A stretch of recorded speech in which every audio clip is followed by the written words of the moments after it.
Hello everyone. Let's learn the top 5 most used English tenses today. What are tenses or the verb tense? They give us an idea about the time an action takes place. In English, we have 12 tenses. These tenses are made up of the basic tenses. We have 3 basic tenses and 4 aspects.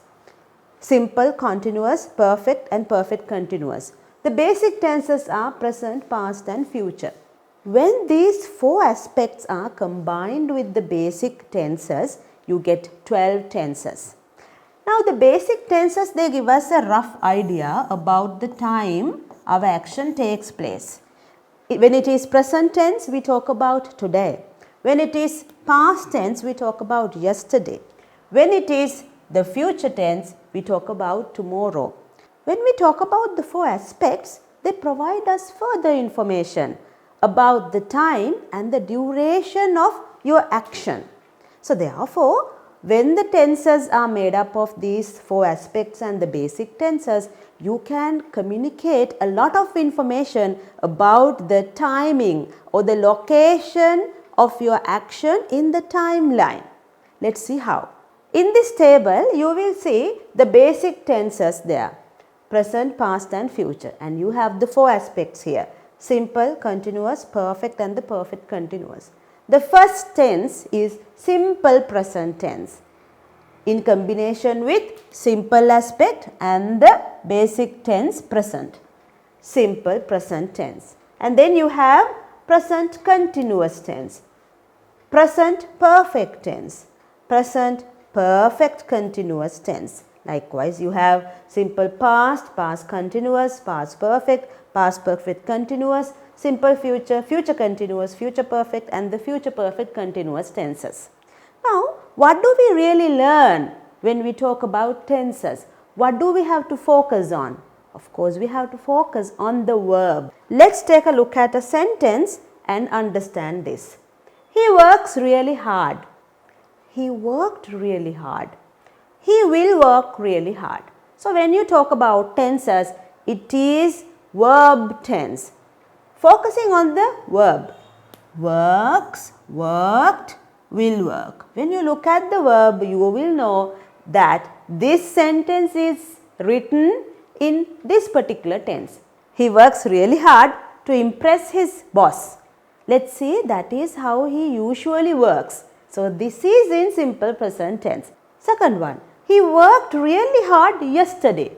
By looking at the verb, you get to know that you are talking about an action done yesterday. He will work really hard. That is something you will be doing tomorrow. He will work really hard. Then you are referring to simple future tense here, and you see that the verb takes a different form.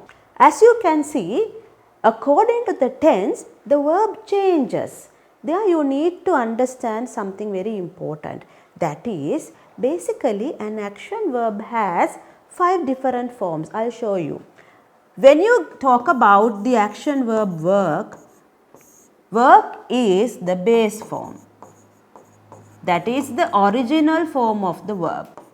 Works.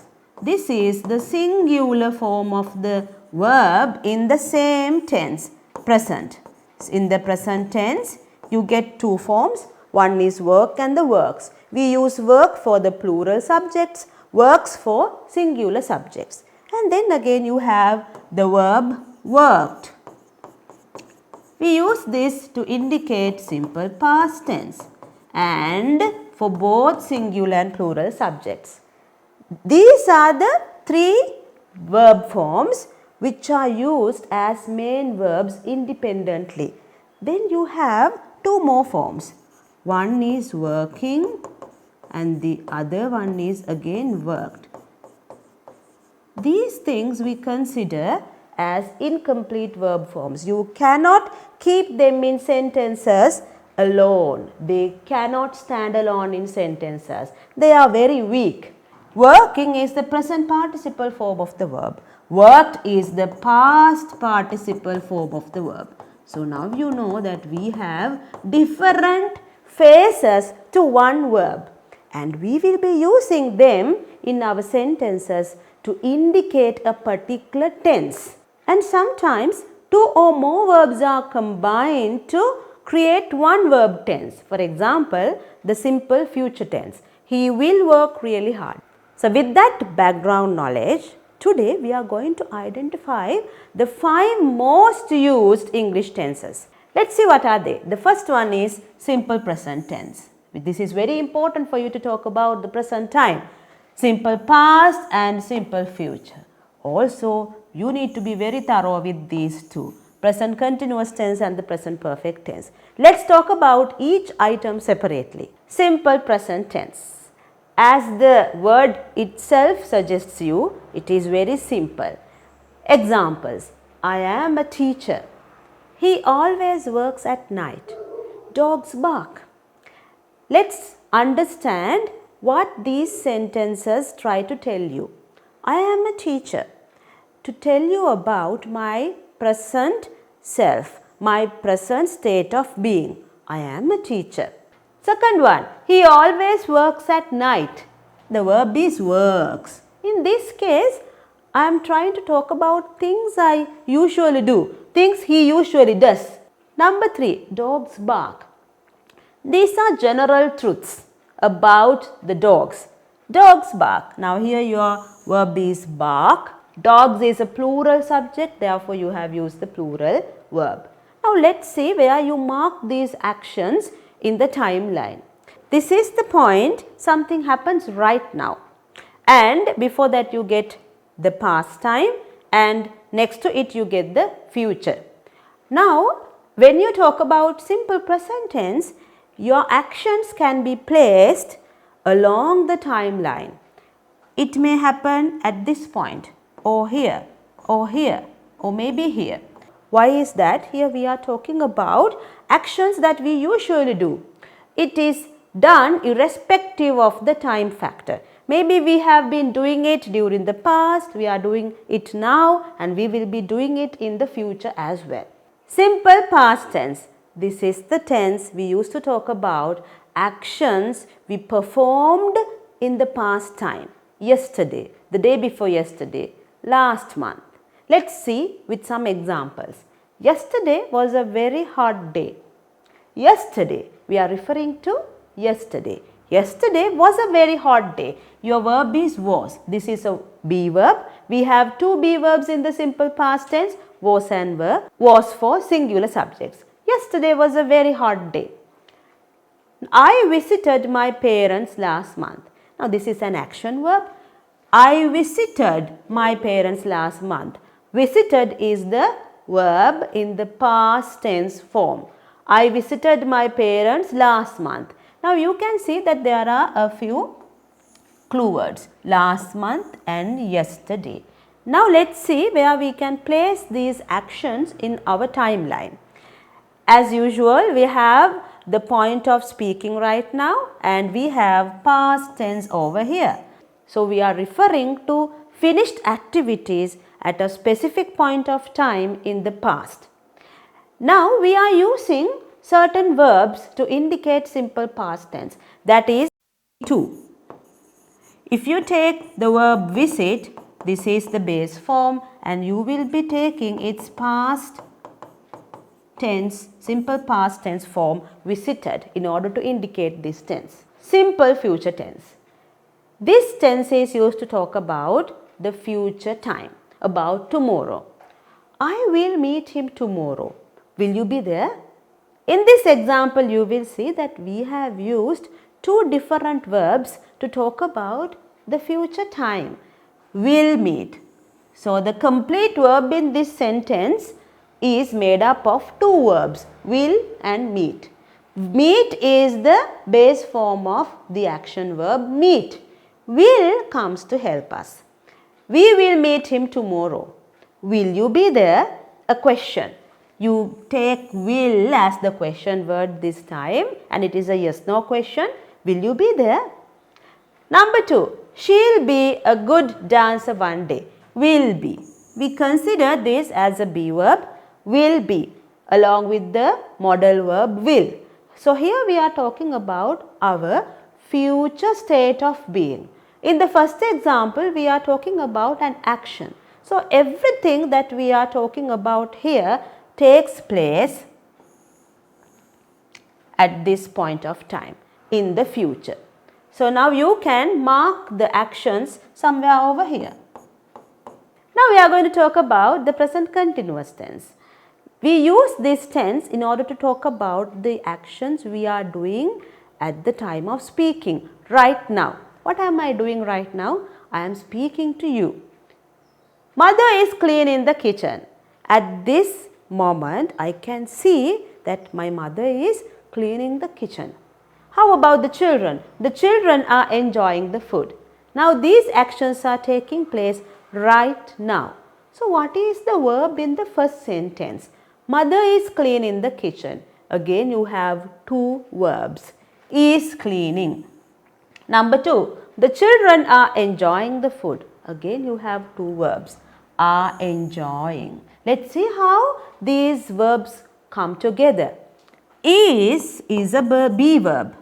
Are is also a be verb. So, you have three be verbs, am, is, are. You can choose one of these three to match with the subject. When it is mother, you use is. When it is the children, you use are. With this, you need to use the ing form of the action verb. You call it the present participle form of the verb, and it does not change. It is, let's say, going, running, eating. Where do you mark these actions in the timeline? Yes, right here. Present perfect tense, the fifth most important tense. Present perfect tense has many important uses. Remember, in the present perfect tense, you need to choose one of these two, has or have, and then you can have the past participle form of the verb. What is this past participle form of the verb? We call it V3. If you take an example, you have the verb work, the base form, and the past participle form of the verb is worked. It is similar to the simple past tense verb form anyways. Work, worked. Now here you have gone, the base form is go, go, gone. And here you have broken, that is the past participle form of the verb, the base form break. And in this case you have the past participle form of the verb read. You spell it the same way, read. Now how do you construct the verb? You can say has worked or have worked. How do you choose between the two? If your subject is a singular subject, you will use has. If your subject is a plural subject, let's say children, you use have. Apart from that, with the subject I, we always use the verb have. So this one, read, broken and gone, they never change to match with the subject. You keep it as it is, as past participle form of the verb. Let's think about the idea. Tina has just gone out.